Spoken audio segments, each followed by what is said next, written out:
Okay.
kjære tid, dette med en tung spår.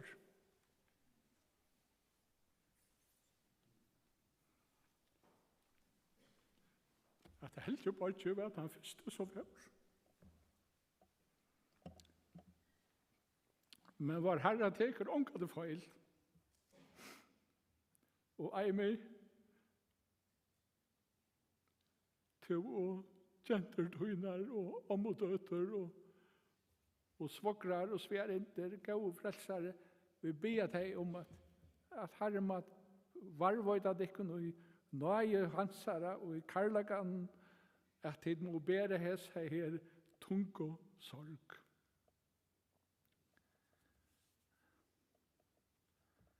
Send honom på som navnet Jesus ber, som bjarga kan og grøa mentor Send som tær til frels og her sendur vær, send honom på to sval og fri to fær. Og det okkara bøn at det som sitt og syrkja eimi og tun kæra familie god i himmelen hjelpe dikkon vi at bæra hesa her tungobilar.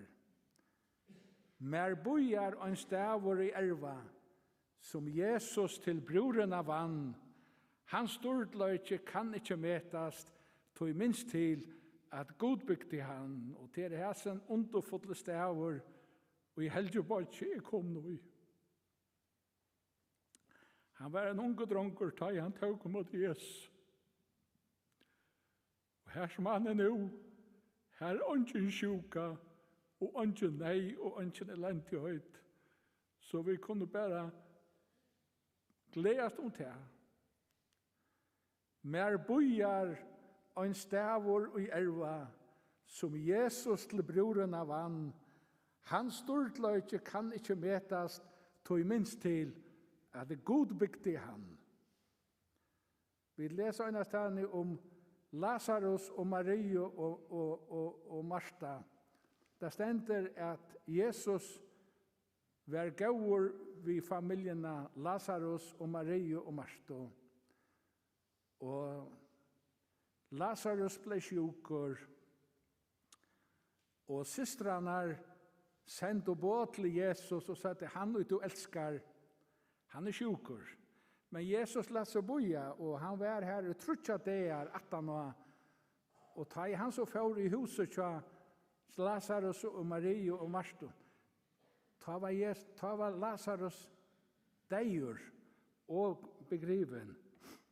Og ta i han kom inn i huset tja dem, da sa det der, Jesus, hei to veri her, så hei bror ikke døy. Og da stender 8 stuttvers. Jesus græt. Og så stender han, så sier han, hver hava det lagt han? Og der fører så ut til grøvene til Lazarus, og vurste Jesus i grøvene. Her var en stor støyner velter for munnen, og Jesus sier, vet du, ruttle støynen fra. Og Jesus fører fram til grævarmunnen, og han råpte hardt, Lazarus, kom ut! Og Lazarus kom ut, balsameraur.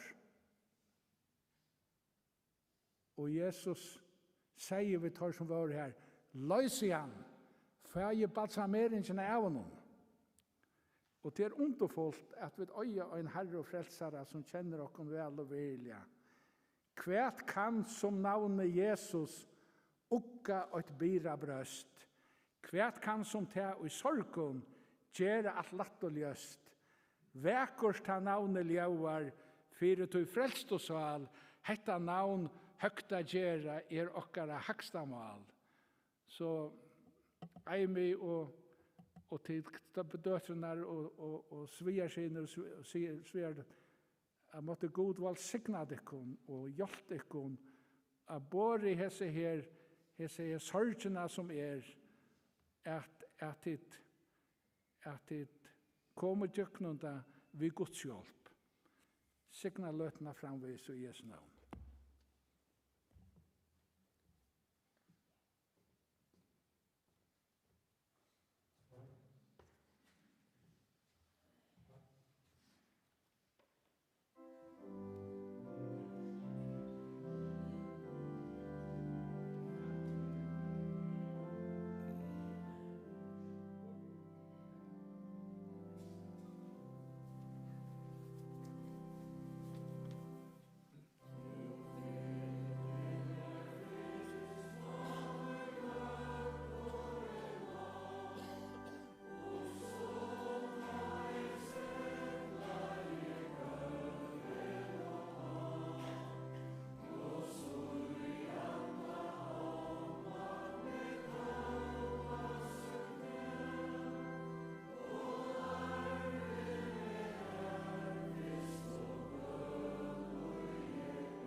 vid det ikke høyeste folkene.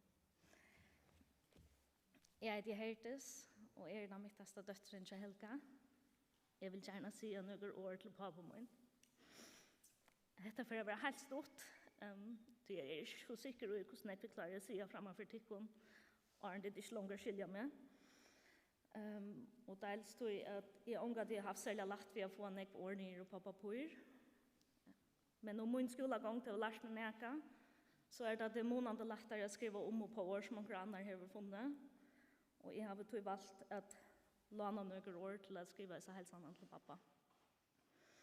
En sangeren kom til min sonnedagen at vi hadde sagt farvel, og jeg helt han lyste nok så vel. Nå det livet, og du finner så alle fri. Jeg sakner til, og alt det som du gjør det. Vi gjør det sammen. Turer ut i førske nattturene, og hun har døtter, og henne medstår i Kjøpmannahavn. I samband med en av tunnen mange midtellendingene. Okkara prat, og særlig at hun humor, alt det livet nå, og jeg må si et tarande farvel.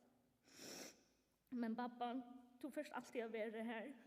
Du først alltid å være en pastor av meg, så langt som jeg lever.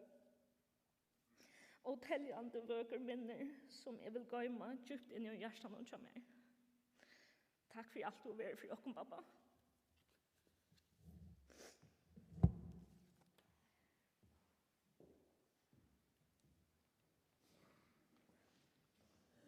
Nu prøver du å høre syskjene Steinholm, synes jeg.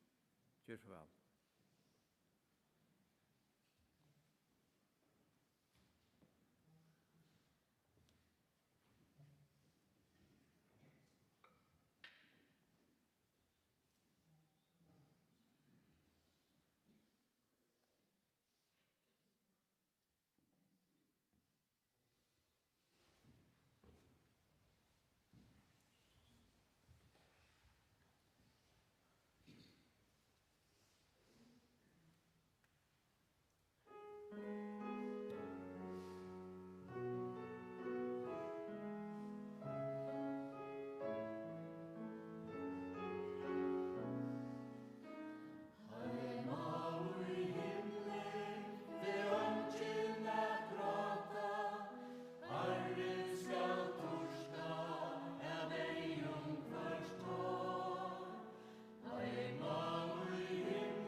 ui himle skal låsånger gjøma, dona som alta møt lettinus lær. Heima kyrkotaglar luternar lutjar, klappningen kvita i bjarga i frær. Her virur frøye, ja her virur frøye, du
de som sunget,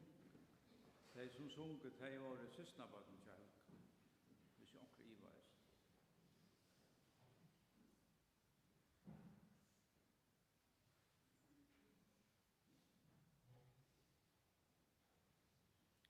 Dessa løtna vi kom sammen. Jeg minnes Helga, og siden farvel skulle vi lese Salm 23 etter David. Herren hyremoin mer fattast ikke. Han leder meg litt av grønnen ansjon, leier meg at kvulta røtten. Han lukkar salmøyna, han leier meg etter røtten leier, for navnsens skog. Om jeg så skal genka i delen deia skuggans, øttest i åndkyr, så i to vimmer, kjeppertøyen og stavertøyen tar ukka meg. To borra fyrir meg, bætt fyrir egen futtunda møyna, to salvar høtt mot i olje, der renner ut av steipen møyna. Åndky utan godt, og nøye skal flytja meg, atlar det i livet, og jeg skal bygva i huset herrans, atlar av. Foreldrene tja Helga var hertes, at av Tofton, og Sandrin Muller ur Porscher. Og Helge, han var nast yngst av 4 syskon. Han var født 20.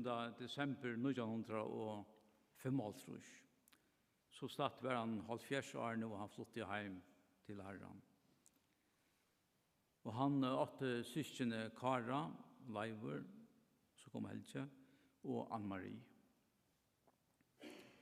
Og Helge han vokste opp av Tofton, og sett ned i 1936 så flyttet de, eller familjen flyttet til Havnar av Bykva. Og han gikk i skolen av Tofton, og så han i nonneskolen.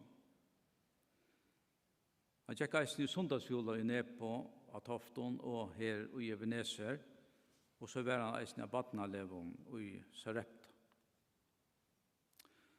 Og etter skolegang får han i lære som maskinsmyer av Torshavnar skipasmyer som eiter mest i det.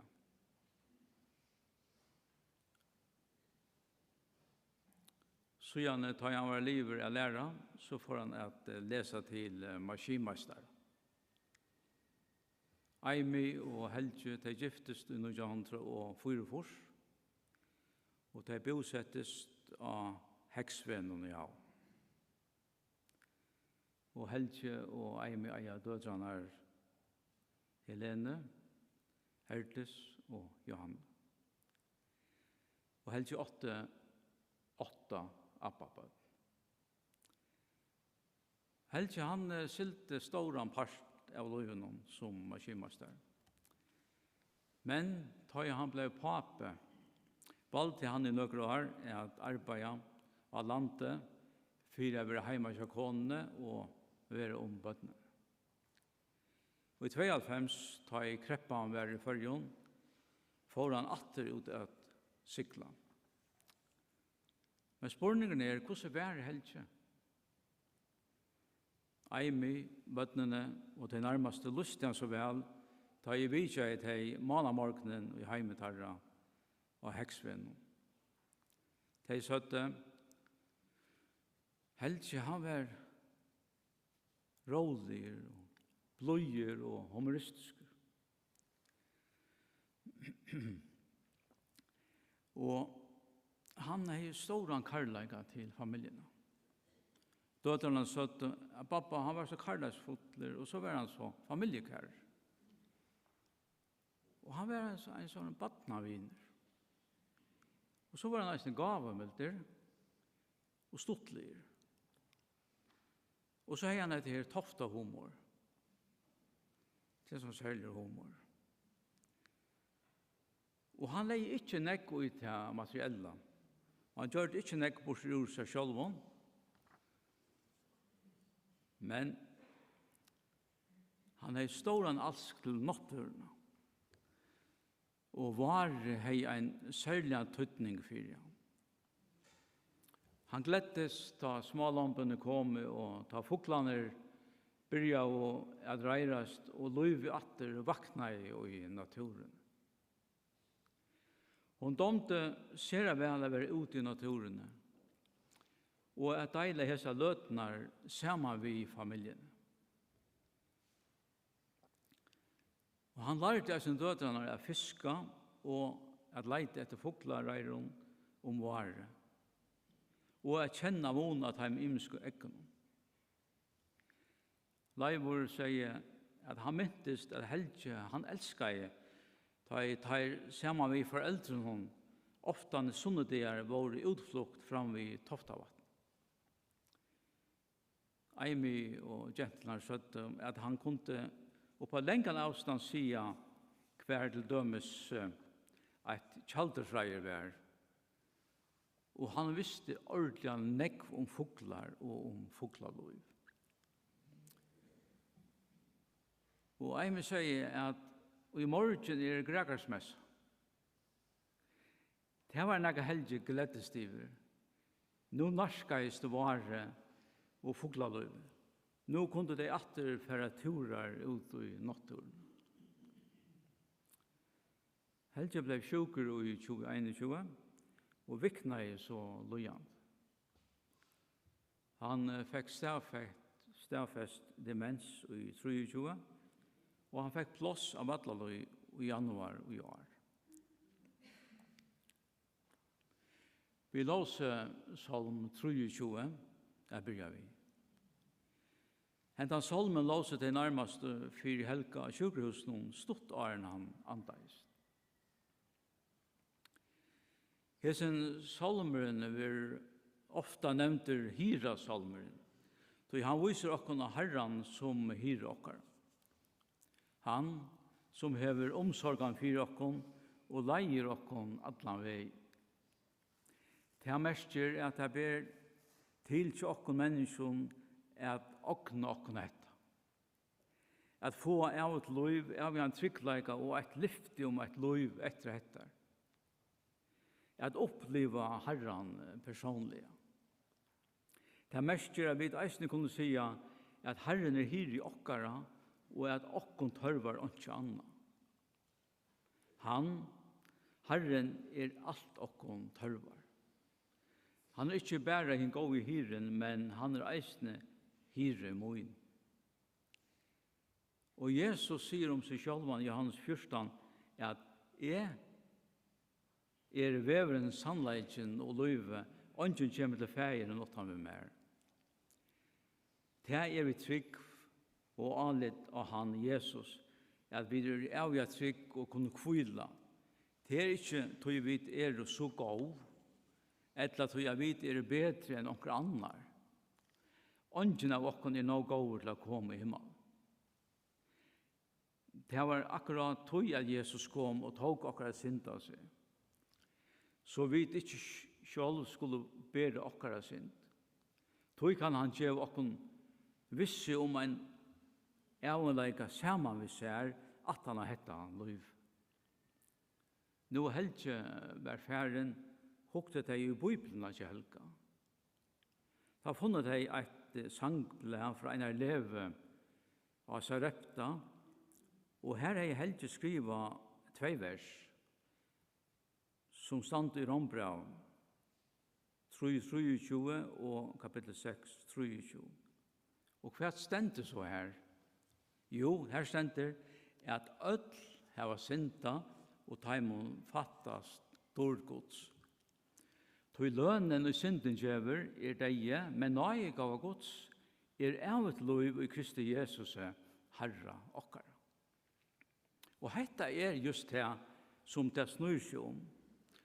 Vi har alt synda, og vi kunne ikke gjøre for at frelse okken sjálv. Men nøye gav gods evet lov for kvant han som vil ta imot hese gavene og i trygg. Herren gjør okken ikke bare lyfte om et evet lov at han har hetta. Han eisne vi okkon, vi okkar li, og i gjøknen alt løyve her. Vi låser i salmen at han leder meg litt av grønnen ansjon, leier meg at kvildar vøtnen.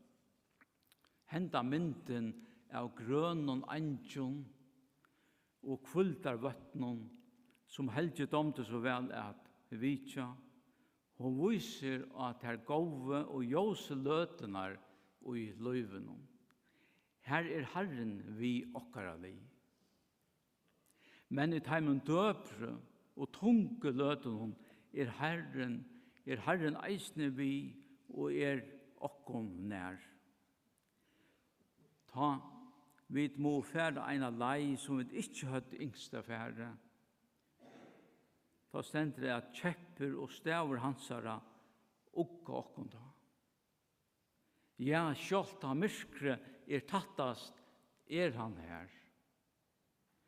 Det kan være, jeg vet ikke alltid føle eller merke at han her. Men det brøyder ikke han verleikan at han her. Han hever lov okkom til, og han brøyder ikke det som han hever lov. Hetta kunne vi til eia. Og i Salme 116 leser vi: Dorst til i egen herrans, ta og i henne heile og hans herre dødja. Herren gledes at en av hans herre kommer heim til han. Vi kunne kanskje i ein luttla mån umynda okkon hvordan det Tog ta onker av okkara kæru bortestøtt. Så landjas vi, tog vi vilja at hei som vi elska skulle vera tjåk. Så leser eisen til Herren. Da vi lesa i Johannes 16, 24, da Jesus byr til fægeren og sier: Fæger, jeg vil at her som skulle eisne teg som to hever givet meg vera tjamer. Hette det øvete av hvordan vi mennesker vanlige hoksa. Vi hoksa deian som skillna, et nyele og som nega som negativt. Men Herren gledes å få bøtten sin i heim. Lät det være en anmenning til okknød. Først og fremst til at hugsa okkara støve, hvordan vi tryggva, og om vi personlig kunne si: Herren hyre min. Men hetta eisen en trøst, særlig til tykkon, som nå syrja og sakna mann, papa, appa, batja, sva og vin tykkara. Helger nå heima til Herren. Her ingen alder, ingen pøyna, og ingen likamlig avmarsking. Her alt bare godt. Her hever han det godt. Men det helt naturlig at syrja. Og det naturligt at de syrja. Og hetta sakna. Sakna teg som vi gå vi. Det kommer til det mest kommande tøyen. Tøy som menneske, så vil vi så gjerne at alt skal være som det er. Og Bibelen sier okkom at det ikke skreft syrja. Men hun minner okkom at vi eier syrja av en rattan hatt. At syrja oppa den ratta maten. Kan være at man husker, hvordan gjør man det så? Jo, vi eier syrja, vi vågn, vi som trykker Jesus, vi har det vågn, at Jesus kommer etter at jeg kan hjem til søyn, etla vi flyta ein og ein. Og så skulle vi alltid være sammen vi Herren, og vi heimon som færen heim undan oss. Det vogn okkara. Det kunne vi minna kon annan og trøsta hvem annan vi. Æra være minne om Helga Muller. Vi skulle bia sammen.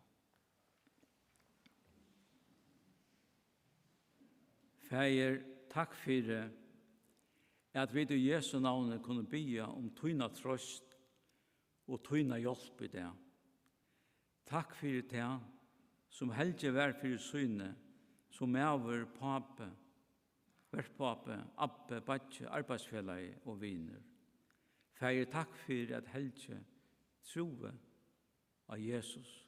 Takk for han kvulde i hesen at Herren hyre moin, og han kunde sia Jesus skal genga i dele deia skuggans, øttest i angelt, tog to erste vimmer, kjepper tøyn og staver tøyn tar ukka med.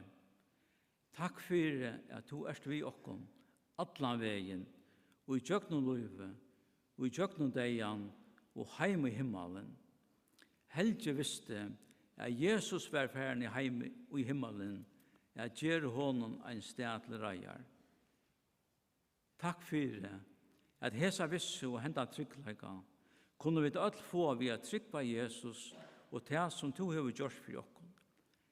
Fægir, og i det vil jeg vil særlig be til om at styrkja Aimi, Helene, Herdes og Johanna, og alt herra, og i sorg og saknet herra.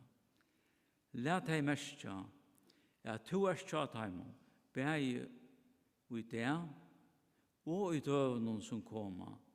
Lær deg å komme til tøyen, vi syne sorg og syne sakn. Lær deg å letja byra synar åte. Vi letja syne okken ødelt, som fylltja i det, og i tøynar gå i henter, og i Jesus navnet. Amen. Vekna til avverande skal jeg takka til ødlom for sunda samkjenslu, og som annars jeg var gjort til, begge til gjerne for her i dag, og de som jeg har gjort til i samband med erve. Og vi er blevet samt om at nå tar vi ut færre ur Ebenezer ut i kyrkjegården, så vekkere ekle iva samt, og tog køyra vi det ut. Men vi bjøver utlån til erve som er i sjælen og rundt her. Og til som ikke færre ut i kyrkjegården velkomna færre beinleis nere i erve. Takk for.